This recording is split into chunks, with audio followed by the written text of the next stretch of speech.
Olá, gente! O vídeo de hoje é sobre o Sesc Pompeia. Essa obra ela fica localizada na zona oeste de São Paulo capital, e a obra ela foi projetada e executada entre os anos de 1977 a 1986. Esse é um projeto da nossa rainha, Alina Bobardi, em companhia de dois recém-formados na época, o Marcelo Ferraz e o André Weiner. Bom, gente, tudo começou quando o Sesc, lá em meados dos anos 60, ele adquire uma área lá em São Paulo para edificar um novo complexo. E de início o arquiteto que fazia as intervenções para o Sesc era o Júlio Neves. E ele analisando, ele propôs de imediato que fosse demolido o complexo industrial, que era aquela antiga fábrica de tambores, né? E aí o que aconteceu? Dois dos integrantes da equipe do Sesc, eles tinham, vamos assim dizer, uma visão um pouco mais sensível da situação. Era o Renato Requicha e a antropóloga Glaucia Amaral. Eles questionaram essa questão da demolição e também o custo que ficaria esse projeto, porque elevou bastante, né, o custo da intervenção, que era um projeto muito monumental. Então, finalmente, a Glaucia Amaral ela sugere a contratação da Lina, e aqui começa a nossa história.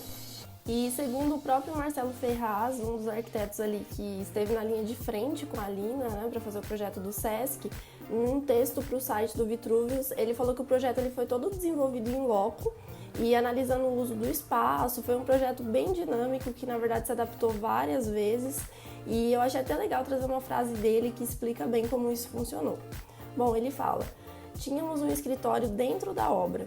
O projeto e o programa eram formulados juntos e indissociáveis, ou seja, a barreira que separava o virtual do real não existia.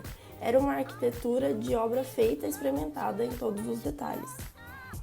E o mais interessante, gente, é que várias atividades do Sesc, eles não pararam enquanto a obra acontecia, né? E isso foi muito interessante porque a Lina, muito observadora que ela era, ela assumiu essa postura de compreender as necessidades do público que usava aquele espaço, né?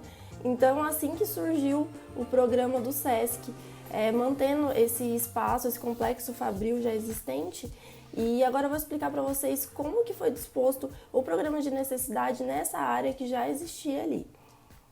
Lembrando que a área que eu vou explicar para vocês agora já era existente, então foi a parte que foi feita a readequação, tá? Então vamos começar aqui da direita para a esquerda, pelo deck, essa grande área livre que foi criado com o solário, e depois entrando aqui nessa circulação, nós temos do lado direito o almoxarifado, que tem oficinas de manutenção.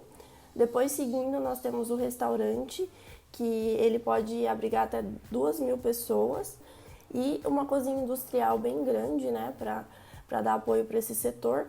E depois a área de funcionários ali, para finalizar essa parte do complexo. Passando da circulação, nós temos nessa mesma extremidade que fica a área de apoio dos funcionários da administração. Também temos um setor de banheiros, as exposições temporárias, uma área bem livre ali, depois da parte administrativa.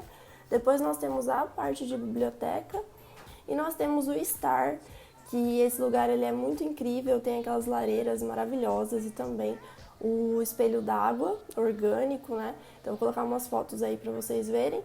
E seguindo, nós temos a área de apoio do teatro, que ficam os camarins.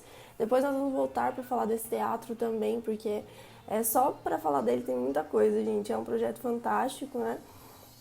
E nós temos depois os ateliês mais abertos de arte, inclusive eles têm uma meia parede, né? Então dá privacidade, mas ainda permite a interação. Vou colocar uma foto para vocês darem uma olhada, é bem bacana esse espaço.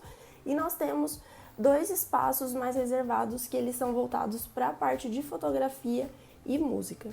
Bom, agora passando para as edificações novas, né, gente, que na verdade é a cara do Sesc. Quando a gente pensa no Sesc, a gente lembra desses dois grandes edifícios aqui, bem contrastantes na paisagem, né? Então vamos começar aqui pelo conjunto esportivo, que é essa primeira edificação, a maior, e ela possui 15 pavimentos duplos. É legal entender o jogo de pé direito que a Lina fez para criar essas passarelas, porque é o seguinte: as quadras elas possuem um pé direito equivalente a uns 8 metros, e conectadas com essa outra edificação, que ela é mais voltada para salas de ginástica, de luta, dança, tem também vestiários, lanchonete, é um grande complexo, né? essa outra edificação ela tem o pé direito de 4 metros. Então, um pavimento dessa edificação maior equivale a 2 do outro complexo. Então, ela conseguiu fazer esse jogo aí para conseguir conectar os dois edifícios, né?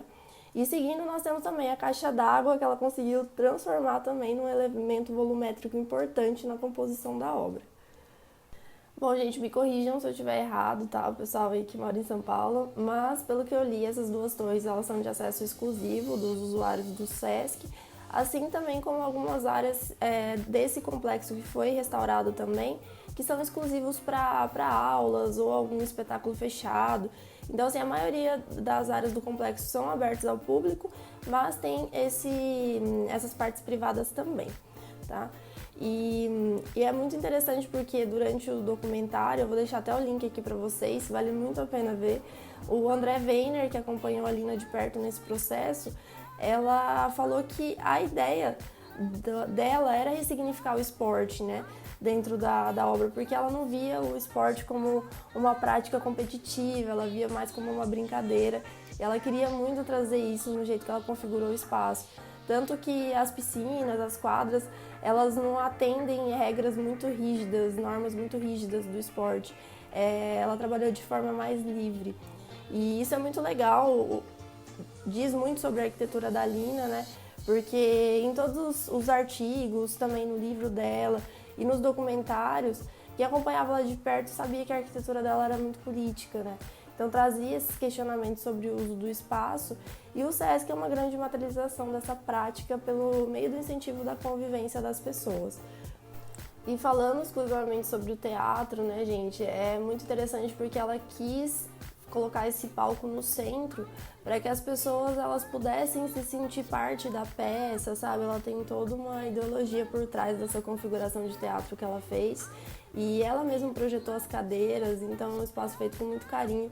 Inclusive ele dá um podcast só sobre a parte do teatro e eu vou colocar a foto aí para vocês darem uma olhada, muito bacana mesmo.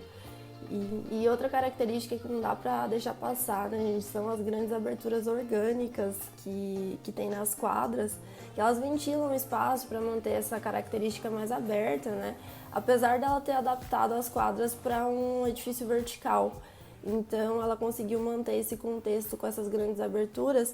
E, gente, a escala da abertura é bizarramente grande. Quando a gente olha a obra em geral, a gente não consegue ter essa noção. Mas eu vou colocar uma foto de vocês, inclusive da Lina debruçada em uma dessas aberturas, para vocês entenderem o tamanho que elas são em relação à escala humana. E aproveitando o gancho para falar da fachada, né, porque a abertura é um grande elemento de fachada, ele é um grande jogo de proporção, a gente até se perde um pouco, porque a obra ela tem esse caráter escultural, que é uma característica do modernismo, né? Então se você não tiver ali a escala humana, você até se perde um pouco. E o SESC ele vem com essa proposta, né, gente, de integrar o respeito pelo espaço existente, fica muito claro, mas a obra ela também traz esse contraste, né? Ela chama atenção, ela marca o espaço urbano. E eu fico fascinada pelas obras da Lina justamente por ela conseguir fazer essa conversa entre a inserção da obra no espaço de maneira monumental, mas com esse respeito tamanho que ela tem pelo espaço de convivência e pelo que já é existente, né? Então a gente chega a chora de emoção quando começa a analisar todo o conceito por trás de tudo que ela faz. E nesse projeto, inclusive, um dos partidos da Lina foi justamente a arquitetura das fábricas, né? A diferença de altura que acontece entre esses galpões, ela quis remeter aos galpões e os silos que existem. Então, depois que eu olhei de novo, né, essa referência fez todo sentido, porque realmente é muito forte quando você percebe que esse jogo de volume foi baseado na arquitetura fabril. Enfim, gente, é isso. Essa obra é maravilhosa. É um exemplar de ocupação muito gentil do espaço. E eu espero que vocês tenham gostado. Se sim, você curte, comenta, compartilha com seus amigos e até o próximo vídeo.